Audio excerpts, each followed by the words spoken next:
to you. Today is Friday, the 13th of March, 2026. My name is Francisco Gaffney, and this is my daily streaming all about governance, risk, compliance, and advisory boards. So before we start, let me explain what you see on the screen. This is the advisory board operating system.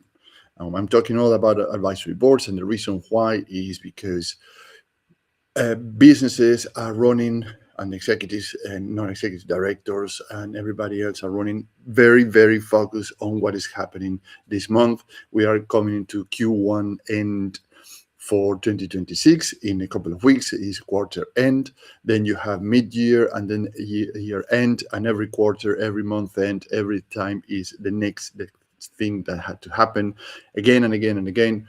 So in some way or how you start to lose visibility of the full business, how it operates, particularly if your organization is larger or more bigger than 50 employees, or they have a few branches. It starts to get very complex and very difficult how to govern all these things. And what are you looking to govern? So first you want to scale, you want to get bigger. So then you go into growth in terms of revenues and distributions and your assets. But for that, you need all your systems. This is the bottom line here. So all the performances, the governance, risk, and compliance, and how these assets play their part. But at the same time, all this is subject when you want to transform and reinvent yourself, which is the left-hand side of this graph, is where you have all these ambiguities, all these uncertainties. You don't know what's going on. You have this leadership fog in front of you, as one friend of mine said very clearly. You don't know what is going on. Look what happened a couple of weeks ago, a week ago in the Middle East. It changed the whole game for the year when everything thought that everything was quite smooth. Journey 2026, all of a sudden we have a conflict in the Middle East that is affecting everywhere. You see the price of petrol, by the way. I went to put petrol in my car and it's 20 cents higher than the prior week, 20 cents. And in the US, I think it's 5 cents higher, more expensive per gallon than a week before. Anyway, so all these things start to get ramifications everywhere. So how all your strategies, the things that you put together, the things that you want to do, are going to play in this situation where all of a sudden you have a moving sand under your feet rather than a very solid ground where you can run. Now, that's what this model is, and that's why an advisory board is, because you don't need to hire a stellar hero that will take probably months and hundreds or thousands, perhaps 100,000 in terms of hiring this particular person with all the expertise, the experiences and qualification that they have. But at the end, after the storm is gone, you are stuck with this person. And this is a big challenge, because then I say, what is going on? And it doesn't really mean that you have to be a person in the leadership. It could be people in your team that you need for different things. But an advisory board, it helps you to understand what's going on, and you can rotate expertise as the things are happening. So you don't have to get stuck with a pool of talent and then try to figure it out again and again and again what to do, because the reach out, the connections, the expertises are not there, and it's very difficult. Right. With this introduction, what is a graph about? Let me wrap up this week, because we started with a very hard claim, which is that revenue is not protection. And to end up this week with a question that determines whether a company can outlive its current form, right? And this is this company transferable? And remember, we are talking all this week about this overarching arch, which is about the finances. Let's do a little recap of what we talked about this week. On Monday, we talked about the valuation succeeds or fails, which are the factors that happen. On Tuesday, we talk about the founder dependencies. On Wednesday, we talk about the financial fragility. And this yesterday, we talked about a structure of capital, and today we are going to talk about transferability. So all these points are touched today, how your business is transferable. And the point is that it touched also before even, or actually the key point is in this graph is, do you have to do all these things even before thinking in exiting or sharing,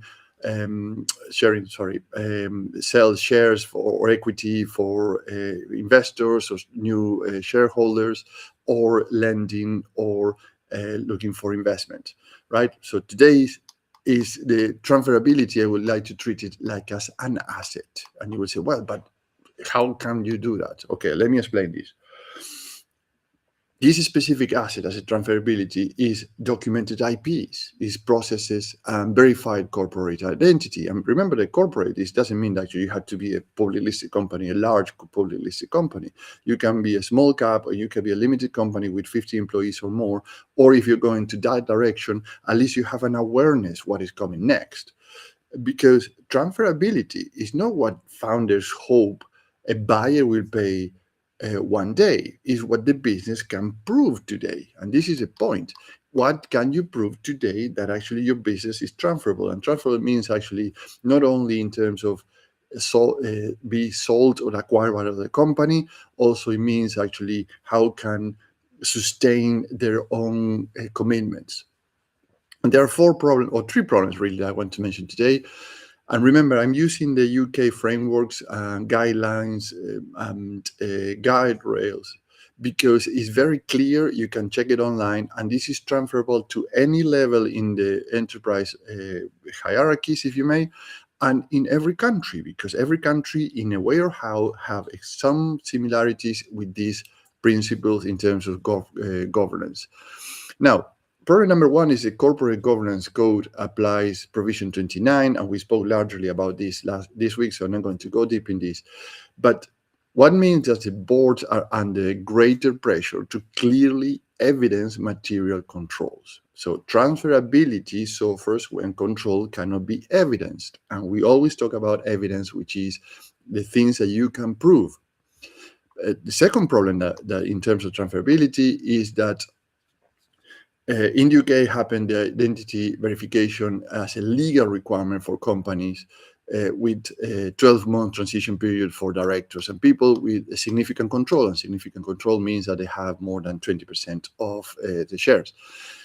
What this means is a clean, verified corporate records now matter more in governance hygiene than due diligence. So the company house actually put this framework, and you say, oh, another control on us. But no, because the good things about this is that actually you have a clean, verified corporate record.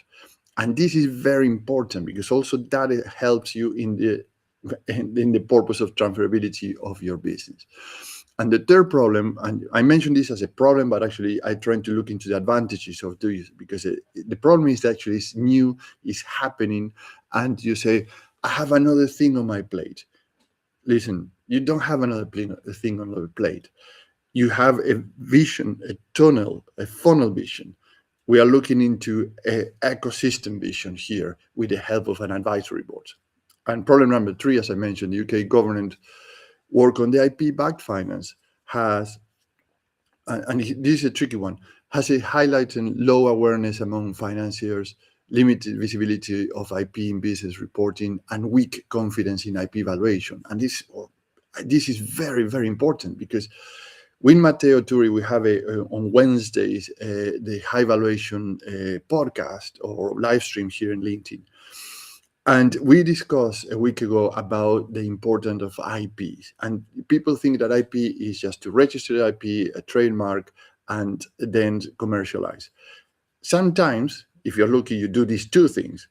Many times it's the other way around. You start to commercialize with ERP without having even that registered. But not only that, there's not only legal requirement and commercialization. There are all the three layers of IP requirements or advantages that companies are not fully tapping into. I highly recommend you watch these videos that we put on LinkedIn with Matteo. Now, so many firms are still under explaining one of these assets the buyers and lenders are caring about. So you have lack of awareness, limited visibility, and a weak confidence in your IP valuation. And this is your part of the bargain, because then the lenders and buyers are looking and really care about that, when you probably not fully care about these kind of things that are highly important in the environment that we're moving today in terms of business. Now, how I can put all these problems together in one example, this is very simple. Imagine an untransferable company is like a house, right? So why you cannot transfer your company or your house is very simple. Where is your title pack?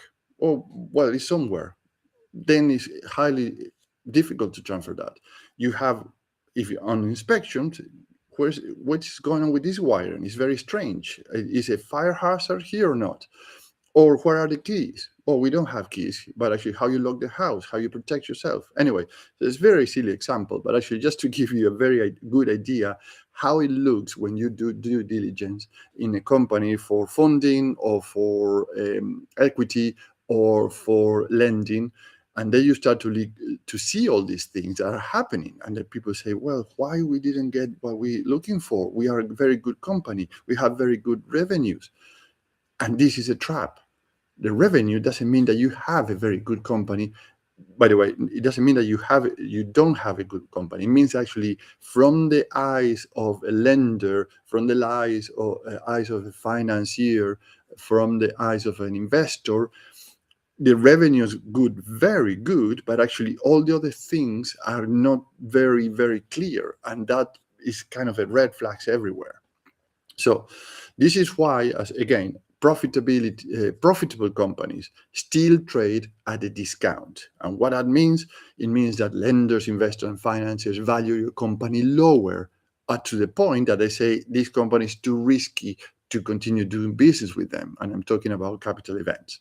So now, because the numbers, not because the numbers are fake, but because the business is hard to carry forward. That's the key point, right?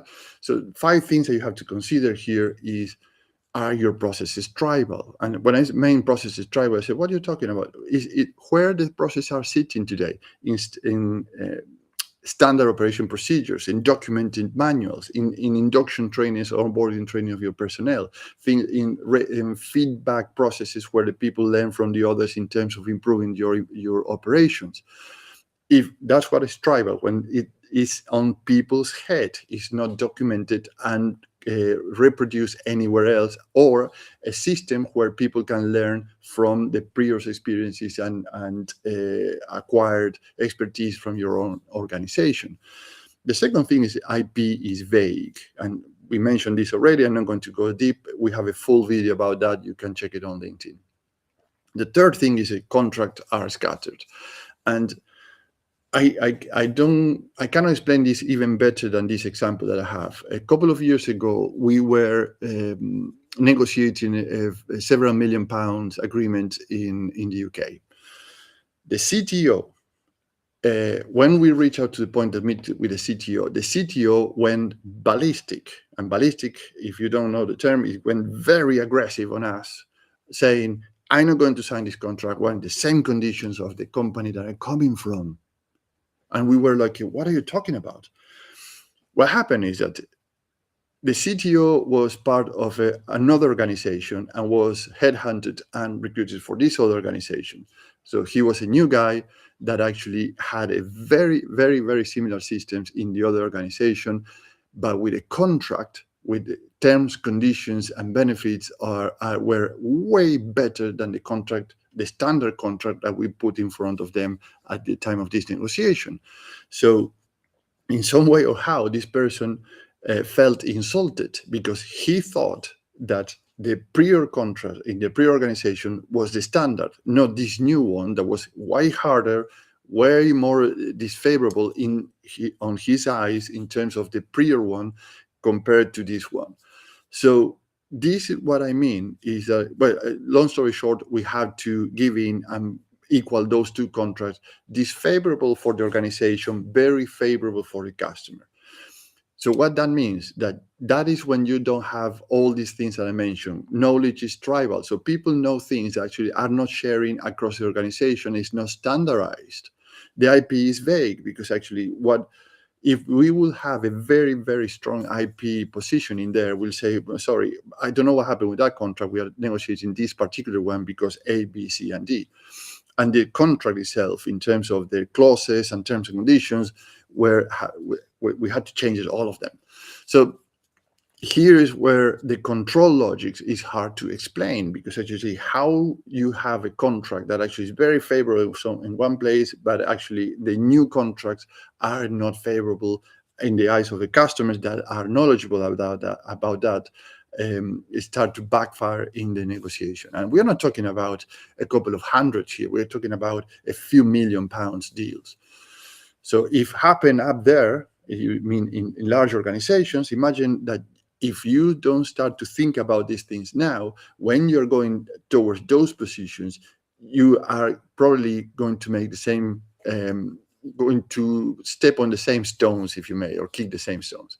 So the other thing to consider is the corporate record is a measure than management things. It means that actually where everything is documented in terms of governance and management is not really as organized and put together as it should be.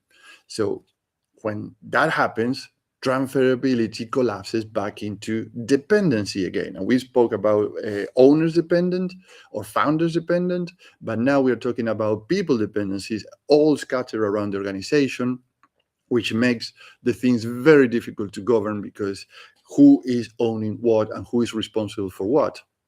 And when you don't have that clear ownership and accountability in your organization, regardless of the size, what is happening is that the responsibilities and accountabilities are diluted. So nobody's responsible of anything, but everybody have an opinion of everything. So as a board advisor, what I would propose to consider is the following. Start with things that are verifiable, right? So back to the company house, they expect identity verification for directors and persons of significant control, and the rollout as part of the wider push to strengthen confidence in the registry. But that also is for the it's not it sounds very administrative, but it's also a reputational and diligence related process. So when you have these verifications, then all the things start to get into place, almost forced to be into place, because they say, well, now we have accountability, now we have responsibles, right? The second suggestion is audit your RP property. So the Intellectual Property Office guidance states that the businesses should regularly take stock on their IP assets through an IP audit, and it's valuating guidance that this outlines practical methods for valuing intellectual property. So you say, I need to hire a consultant to evaluate my intellectual property. Well, you can start with Intellectual Properties Office guidance. And that is a very good idea, how you start to understand what is your intellectual property and how to evaluate it. And number 3, make your IP visible in the business narrative. That's the other thing. You have to, and excuse me the term, you have to show off. You say, this is our IP, this is our intellectual property. So that's a recent government commentary in the UK IP-backed finance landscape, points to limited visibility of IP in business reporting. Show it to the world. Show that this is your IP. And say, nobody's going to steal it from you, because actually at the end, the biggest problem is implementation, and the quality of that implementation is not the idea itself, right? But particularly if you are registered and you have a legal protection around it, it's even better. Make it visible for everybody.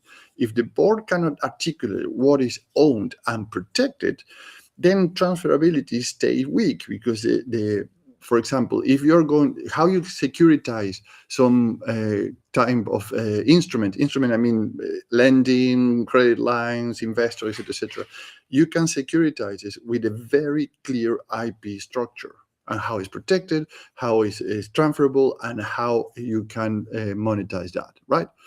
So this is the point at which many boards need external structure, and that's why transferability is cross-functional. So because it sits in governance, in finance, in legal, in operations, commercial terms, intellectual property, corporate records. So you see, it's everywhere. It's this ecosystem that it works all together. That's why you need an advisory board that works well here, right? And what I mean is actually, I mentioned already, you cannot hire somebody for one specific thing when you have a fire.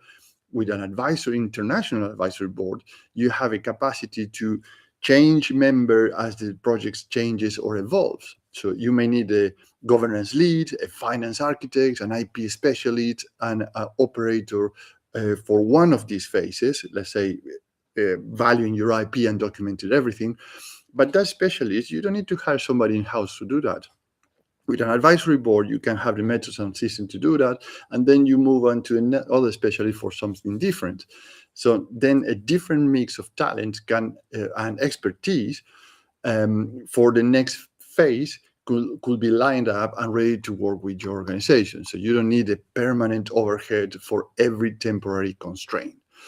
So what do you gain working with me? Three things: outcomes, differentiators, and risk reduction. In terms of outcomes, you get a transferability map showing what is documented, what is protected, what is verifiable, and what will depend on tribal knowledge, or what is dependent on tribal knowledge, and we can look into make it standardized processes and system for your organization. Remember, system is not necessarily software. So the company becomes easier to diligence and easier to trust. In terms of differentiator, I assemble a very good international advisory board to address the transferability gap. So you can install specialist capability quickly, avoid talent lock-in, and rotate expertise as the company next diligence issues changes. And in terms of risk reduction, the UK guidance now pulls in the same direction. Yeah, clear control reporting, verified corporate identity, and strong visibility of your IP that reduce ambiguity to buyers, lenders, and regulators. And you don't work at a discount, meaning that they value lower your organization than actually worth, because you have all these systems in place. Now, one action you can take today, and it's doable in 30 minutes or less. Ask for a single-page transferability check covering verified directors and personnel or people of significant controls, and the top 5 material controls, the top 5 IP assets, the key contracts, and the 3 processes the business still cannot explain without a tribal knowledge. Meaning that actually, I need to ask Joe, I need to ask Mary. If you start to, I need to, it's very good idea to start to think about these things that I mentioned in today's live stream, because probably you have a lot of dependencies that you're not aware of. Now, let's pause here today and reconvene next week. And remember, if you are a founder leader, or you have a team or an investor-backed executive, and you want help improving transferability through an international advisory board, set up a 30-minute call so I can understand your position, how an independent international advisory board looking from the outside in your organization can help you and help your teams without stepping in your toes, without the traditional consulting overhead, and without the public theater. So have